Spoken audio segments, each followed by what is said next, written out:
Ka san Allah ɗaya maka tsoro sai yawa, saboda ita yawa ita abin daga Ubangiji. Ka san wanga lokaci ne na wanda aka fama da aljuat duniya. Ku duba yanzu ba abin da bai faruwa. Abubuwan da annabi yake cewa za su faru ƙarshen duniya ba abin da bai faru ba. Ko ba gaskiya ba? To dan Allah yasa nake ji yanzu ya wata harka a ga nan ko dai kawai sai zaman son zuciya, mu ma bari mu tsaya mu yi aiki. to masha Allah. Ko a cikin ku akwai mai tambaya? Algawar ta mala yana da tambaya. To me tambayar ka?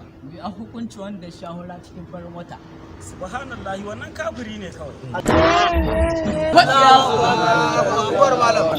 Allah ƙara basira malam. Yanzu ku duba faɗar annabi yadda ya ƙara faɗa cewa akwai lokacin da zai zo mata za su dinga yawo tsirara suna neman maza da su yi lalata da su. To dan haka Kai! Ma malam Allah kai mu wannan lokaci malam mu sha haraka.